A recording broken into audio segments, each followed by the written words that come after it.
Boa tarde a todos. Eu cumprimento inicialmente a minha querida colega Regina Helena Costa, ministra Regina Helena Costa. Acho que depois que ela falou, nem precisava falar. Vocês estão vendo por que estou pregando o aumento da participação feminina na composição do Superior Tribunal de Justiça. Todas talentosas, e o talento está aqui à prova. Aliás, eu não já te disse qual que é a composição ideal do STJ? Dos 33, não? Então, você está desatualizada. O movimento é para que seja 32 mulheres, e lógico, eu como presidente vitalício.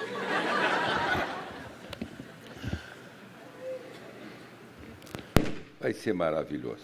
Outra corte. Aí sim, vai ser uma corte superior. High Court. Eu saúdo o doutor André Prado Vasconcelos, juiz federal e diretor do foro, e nosso velho amigo. Ontem, por onde anda, eu disse que tem sido um homem importante na criação do TRF6. Doutor Janir Adir Moreira, advogado e o presidente da mesa. O presidente da Abrat, o anfitrião desse evento, o advogado Walter de Souza Lobato. Na pessoa da ministra Regina Helena, eu quero saudar todas as juízas presentes. Na pessoa da minha querida e charmosa advogada, Isabel Abreu Machado Derno, eu quero saudar as advogadas presentes. Os advogados nós vamos pensar depois, mas, pensando, também quero desejar a vocês todos, colegas de comunidade jurídica, muito sucesso, e agradecê-lo pela paciência de vir nos ouvir. Senhoras e senhores magistrados, advogados, professores aqui presentes, fica difícil falar um pouquinho desses 30 anos do STJ. O STJ tem em comum comigo alguma coisa, a idade. Ambos 30 anos. Mas é importante falar nesses 30 anos como surgiu o STJ e qual é o papel do STJ na esteira do que já começou a falar a ministra Regina Helena. Quando a ministra Regina Helena diz que o Superior Tribunal de Justiça não pode ser um tribunal de revisão, ele tem que ser um tribunal superior, um tribunal de precedente, ela está, na realidade, dizendo o papel que a Constituição traçou ao Superior Tribunal de Justiça não é de simplesmente um órgão revisor, um órgão para decidir as questões tendo em conta o interesse subjetivo das partes. A verdade é essa. Mas por que isso? Qual a razão disso? Primeiro, que ela bem diz, o STJ nasceu como a retirada da costela do Adão, para ser um tribunal superior. Portanto, o STJ pode ser chamado a Eva. E essa Eva comeu o fruto proibido. O resultado foi o castigo que Deus nos deu, um volume enorme de processo. Tudo tem a sua pena. Mas observe, na realidade, nós precisamos fazer uma evolução histórica da organização judiciária brasileira. O Brasil, até a chegada da família real, praticamente não tinha justiça organizada. O Brasil era uma porção de terras.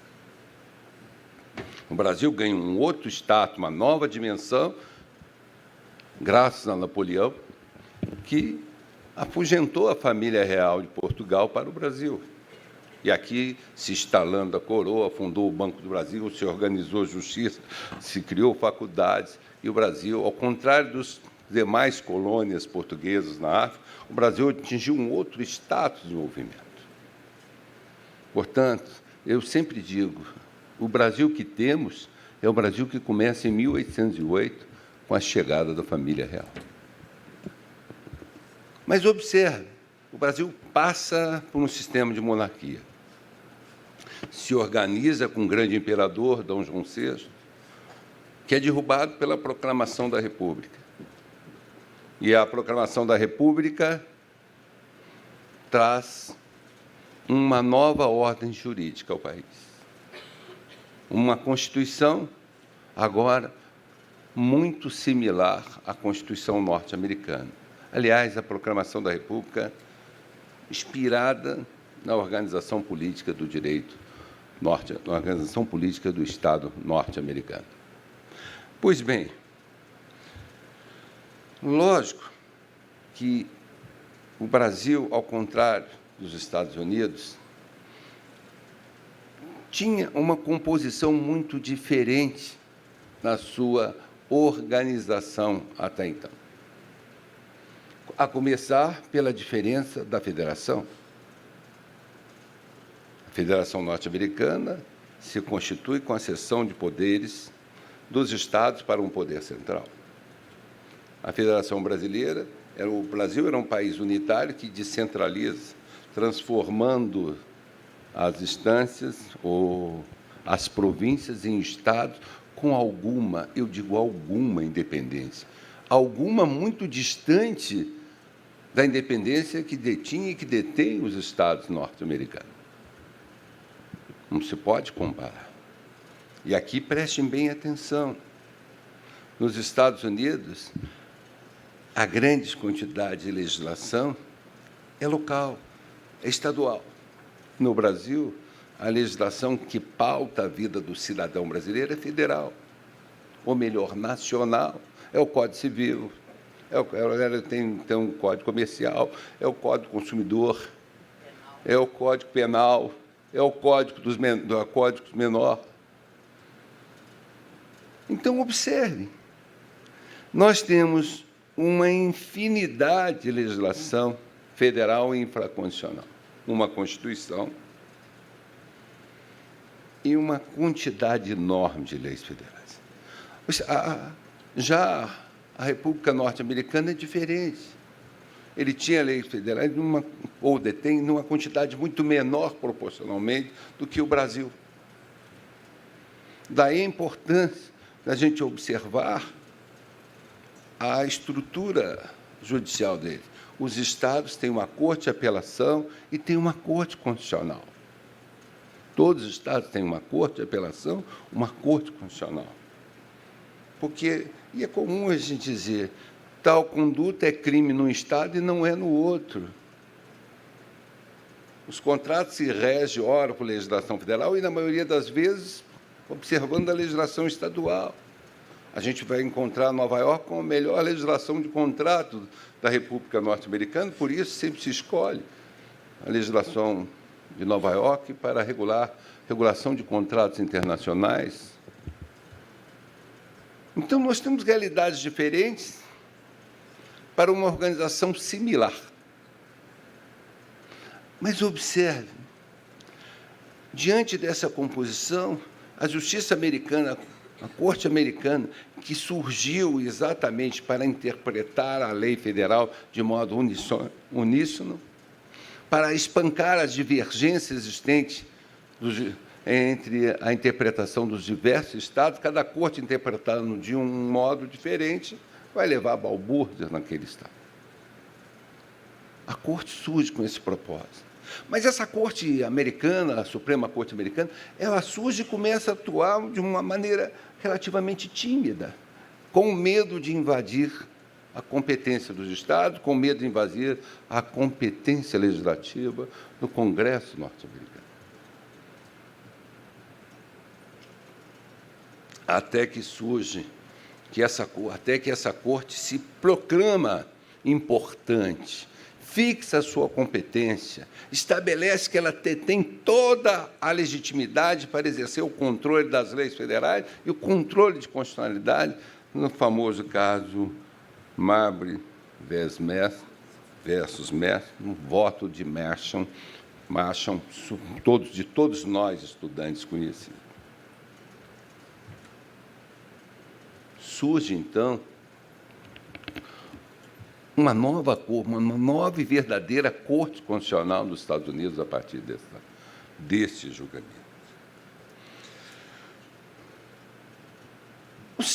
a Constituição brasileira, a partir da República, também adota um Supremo Tribunal Federal com idêntica competência. Exercer o controle de constitucionalidade das leis e também ser o guardião da legislação federal e constitucional e exercendo um papel político constitucional importantíssimo, dissipar as divergências de interpretação dos diversos tribunais do país, ou seja, unificar a interpretação, a jurisprudência nacional, a interpretação da lei federal. Tudo bem. Até aí, nenhum problema. O Brasil ainda era relativamente pequeno. O Brasil era um país fisicamente grande, mas economicamente ainda inexpressivo, com população ainda reduzida a essa época. Mas o Brasil cresce, o Brasil se desenvolve, o Brasil se torna pujante economicamente e está entre as 10 maiores economias do mundo. O Brasil sai de uma população de 40 milhões, de 20 milhões no primeiro momento, 40, e hoje está em 220 milhões. O Brasil hoje tem uma expressão... Tem algum atleticano aqui por perto? Essas bombas só vêm do Atlético. Porque eles agora começaram a perder, o Cruzeiro vai começar a subir, eles vão cair, nós vamos subir. Então, observe. Um país com essa população, um país onde a legislação é predominantemente federal, pode ter apenas uma corte para unificar todo esse entendimento, quer o constitucional, quer o infraconstitucional? É lógico que não. Essa não é a nossa realidade. Nós não temos a federação aqui nos moldes dos Estados Unidos. Nós temos uma outra federação. Nós temos uma república onde se concedeu alguns poderes. Vocês já pararam? Esses dias, um deputado, um visitante, disse: por que você saiu de estadual federal? O estadual você já estava a semana inteira em Belo Horizonte, ganha até mais, tem mais vantagem. Até desembargador ganha mais que ministro do STJ. Desembargador estadual, porque o federal eu corte vocês no conselho. Então, observem. Ele me disse uma coisa. Era deputado estadual, o que a gente vai legislar? Quase nada, tudo é federal. A minha sensação é de imprestabilidade, é de limitação, e é verdade. A Constituição quase nada delega às assembleias legislativas. Se tudo é federal, o volume é muito grande. O Supremo, então, começou a não dar conta até 1988. Começou a não atender mais aquela demanda. Mas vamos fazer ainda uma comparação com os Estados Unidos. Se considerava nos Estados Unidos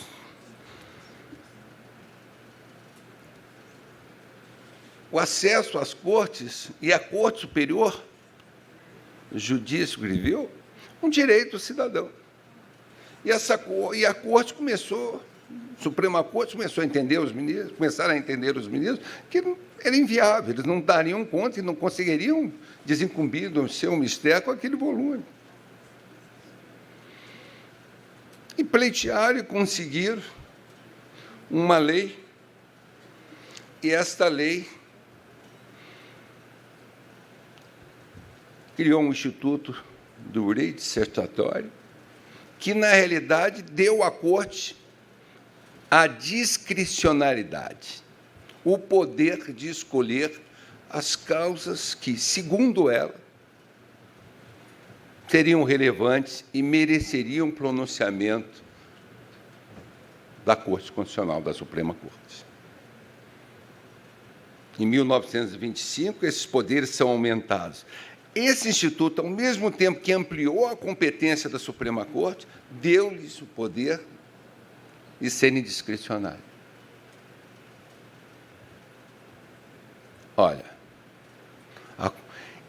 tão importante foi esse instituto e usou usa tanto a Corte norte-americana que o writ certiorari acabou sendo um meio comum de acesso à Suprema Corte. Os recursos sobem por esse writ. E qual o argumento? O argumento é de que a Corte deveria julgar não casos, mas questões jurídicas federais, questões que deveriam ter sido apreciadas pelas instâncias ordinárias. Olha o questionamento já surgindo lá nos Estados Unidos, que todo mundo detesta. A Corte se recusava a inaugurar o debate daquilo que não fora debatido das instâncias, nos tribunais dos Estados. A partir de 45, da década de 40, aumentou essa pressão pelo pré-questionamento. Ou seja, tem que ter sido discutido, porque, senão, nós estamos suprimindo instâncias, inovando. O Supremo Tribunal Federal, criado na mesma filosofia da Corte Constitucional americana. E o Supremo Tribunal Federal chegou ao ponto que está o STJ hoje, atolado, congestionado. E o que fez ele? A partir de 1970, ele criou o seu writ certiorari. Ele criou a arguição de relevância. E criou através do seu regimento, sem previsão da Constituição, sem previsão em nenhuma lei ordinária ou então complementar. O Supremo se auto-intitulou discricionário no poder de julgar as questões do direito federal infraconstitucional. As questões constitucionais, de um modo geral, ele conhecia, mas as questões infraconstitucionais ele exigia não só mais pré-questionamento, não só exaurimento de instância, aqueles pressupostos objetivos do recurso, mas foi além. Ele começou agora a exigir, da forma que trabalhava a Corte americana, relevância da questão. E era eles, ministros, que diziam o que era relevante. E eles definiram e introduziram isso no seu regimento interno. Depois, a Constituição foi alterada para conferir aquele pedido que eles já tinham se autoconcedido. Para conceder poderes que eles já tinham se autoconcedidos jurisprudencialmente.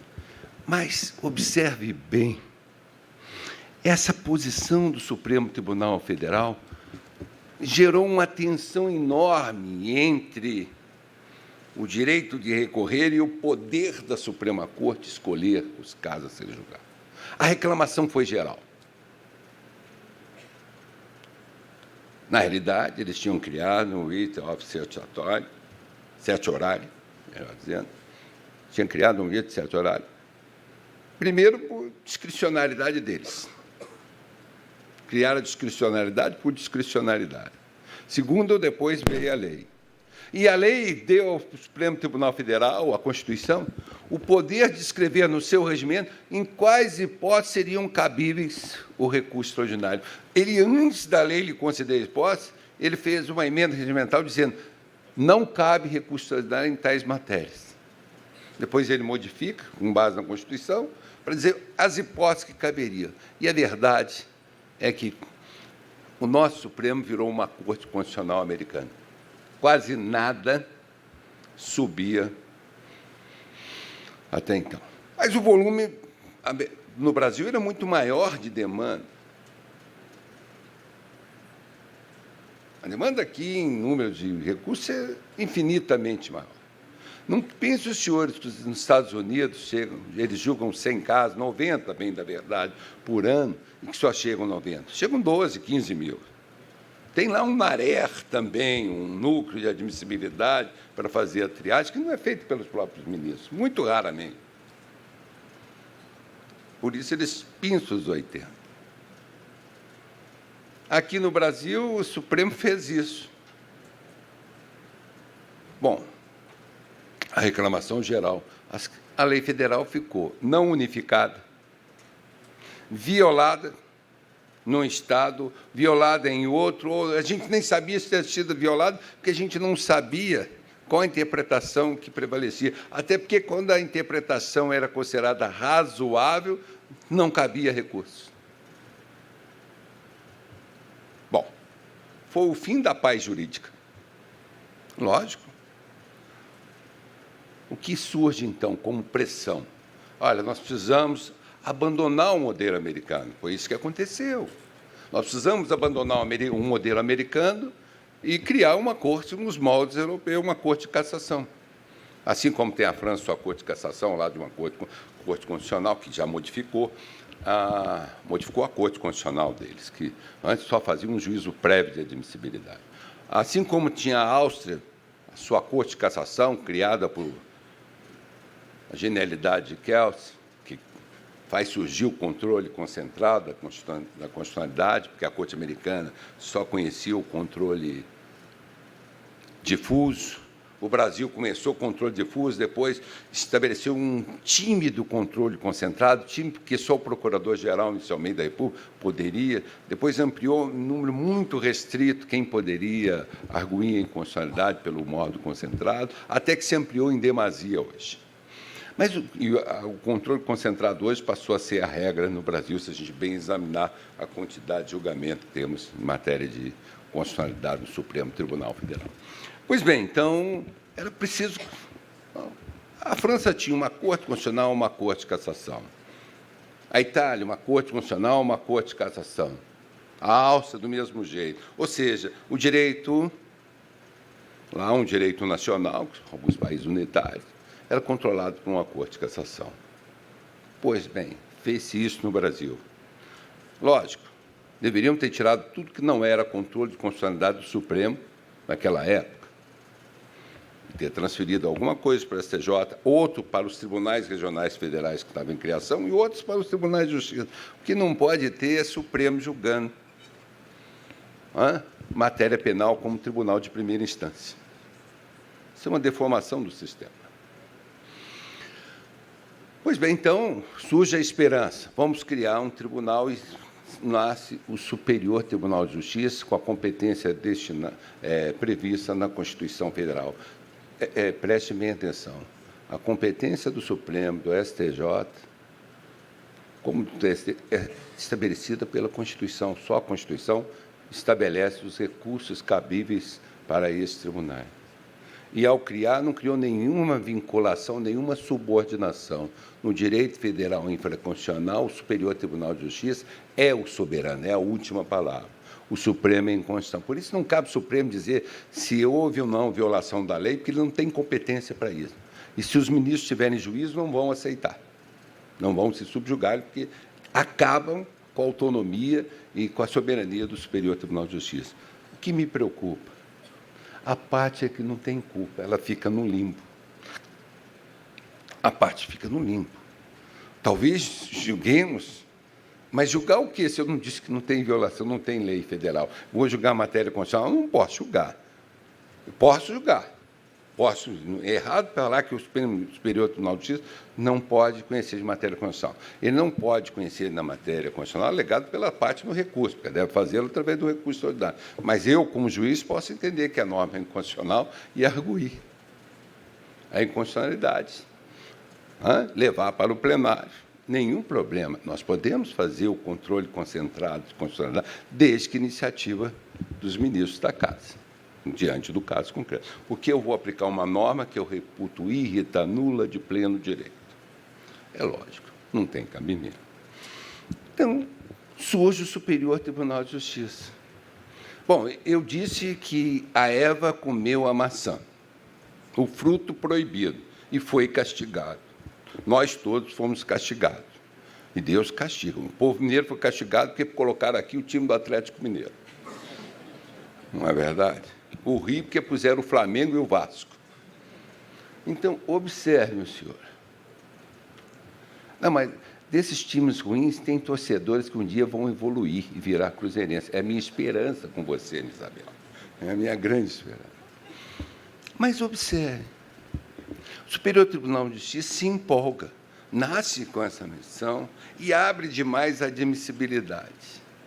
Primeiro ano tranquilo, segundo tranquilo, aí você tinha no primeiro ano 270 recursos, no segundo 200, 300, aí passa a ser 10 mil, 20 mil, 30 mil, 300 mil. Aí virou brincadeira.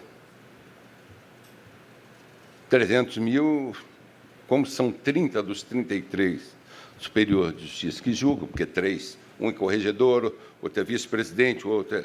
O mais bonito é o presidente. Então,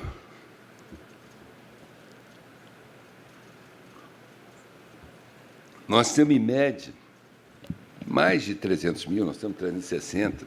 Então, tem sessão, cada ministro recebe por mês 1.500 processos,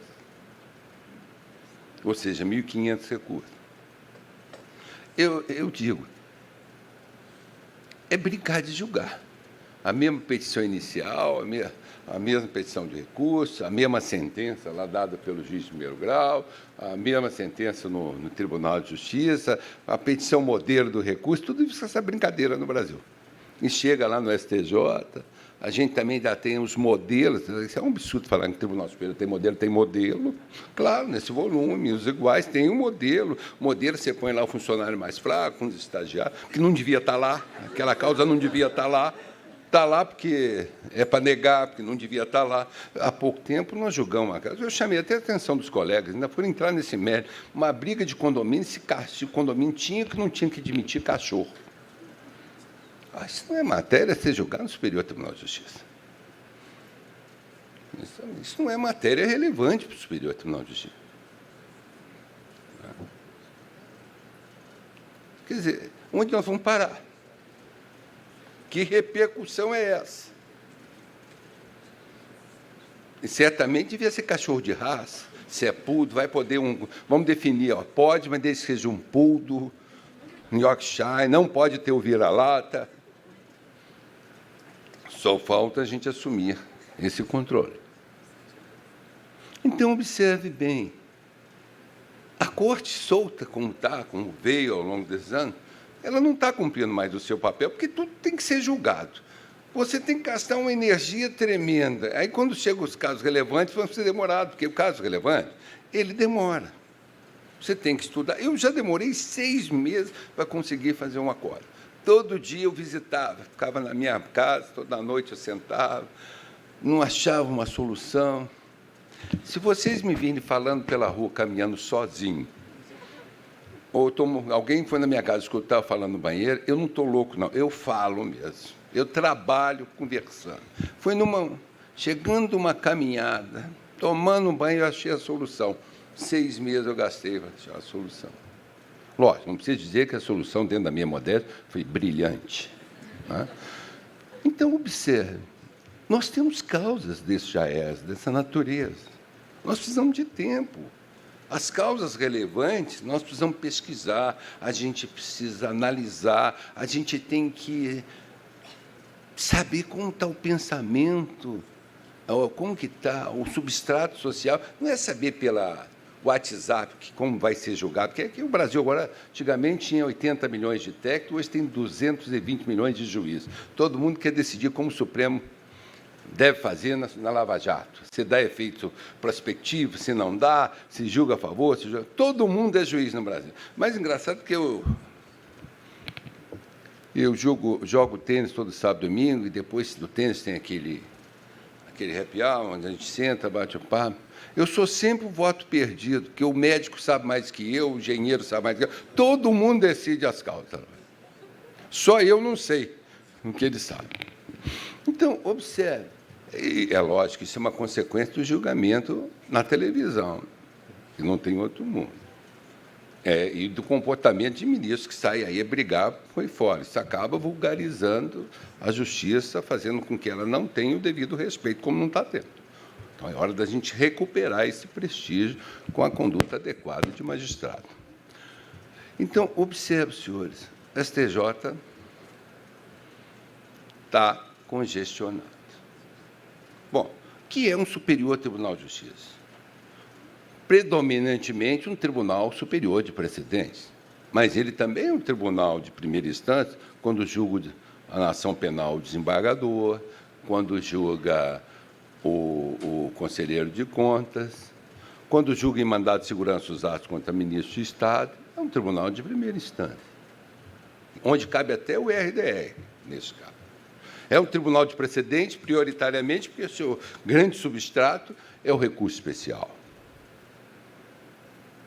E é um tribunal de apelação, quando julga o recurso ordinário em mandado de segurança, recurso ordinário em habeas corpus. Ninguém pode falar em pré-questionamento. Esse é um recurso de apelação. Faz as vezes da apelação. Então, esse tribunal, a Suprema Corte Americana também tem competência originária. Lógico, ela não julga deputado originariamente. Mas também tem competência originária. Mas a competência originária é para ser a raridade. O substrato, principal razão da existência do STJ é o julgamento, o recurso especial, onde a Constituição lhe delega 3 missões importantes: zelar pela interesse do direito federal infraconstitucional,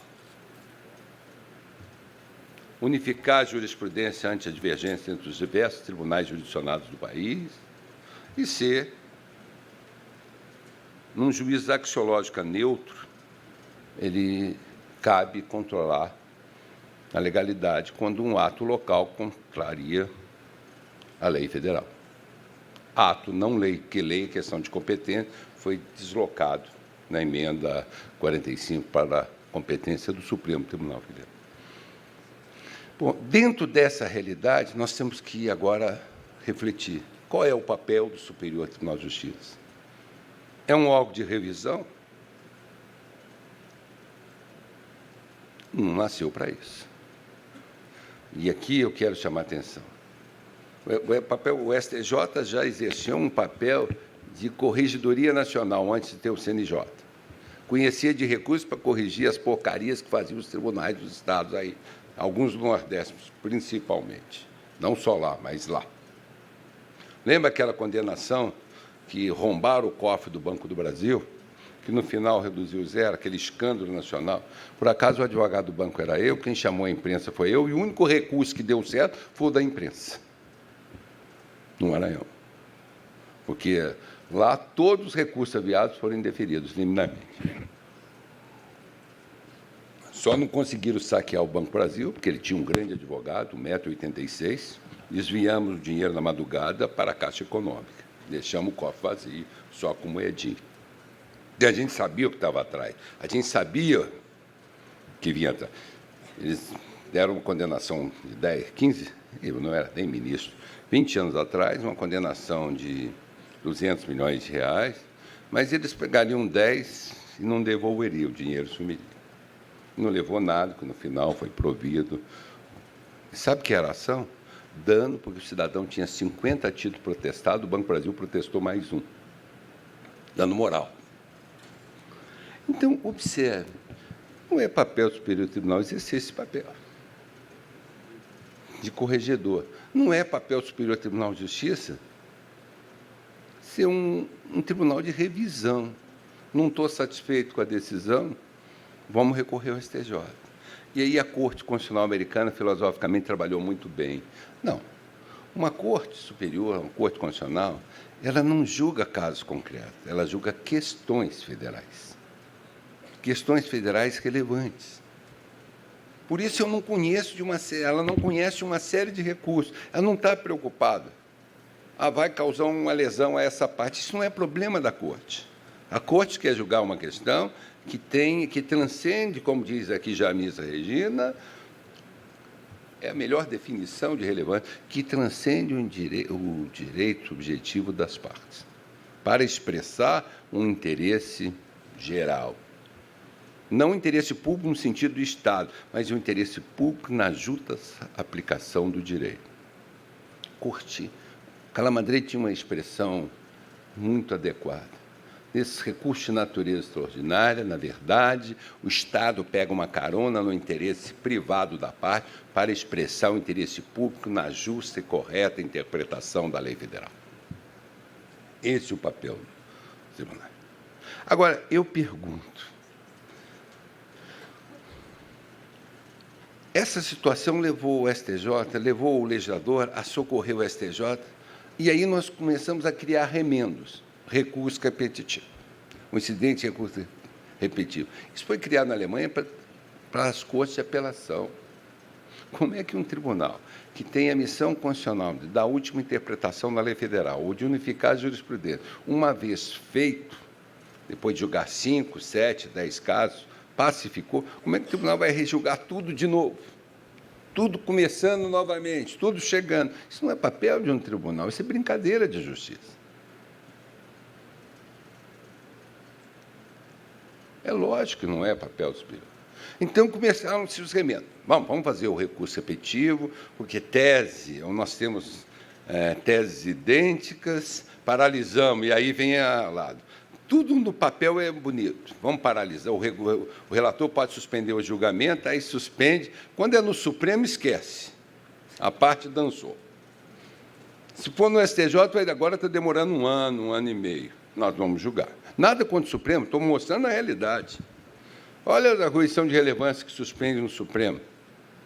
Quanto tempo para dizer que o aposentado tinha que esgotar a via administrativa? Mais de 5 anos. E os processos acumulando na primeira instância, segunda instância. No STJ, nós temos, então, o recurso repetitivo, suspende, depois devolvemos para julgar, fica processo vai para lá, processo vai para cá, esse ping-pong de processo. Julgamento, nada.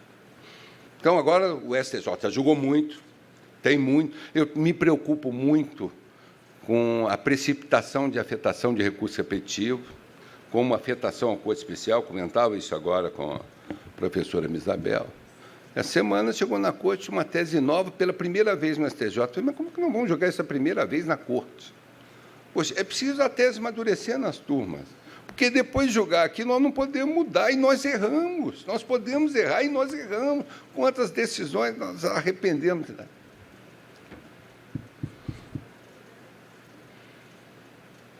Nós erramos. Então, para aí, a gente tem que amadurecer. Nós mudamos de opinião.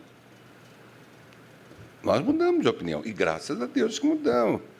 Eu, como dizia Alexandre Herculano, um dos maiores escritores da língua portuguesa, um homem não pode ter vergonha de mudar de opinião, porque ele não pode se envergonhar de aprender e raciocinar.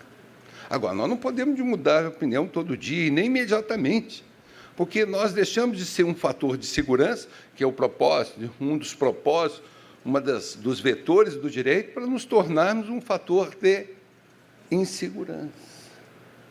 Então, é preciso maturidade. Maturidade na corte é muito importante. Maturidade que a gente consegue pelo julgamento do caso a caso.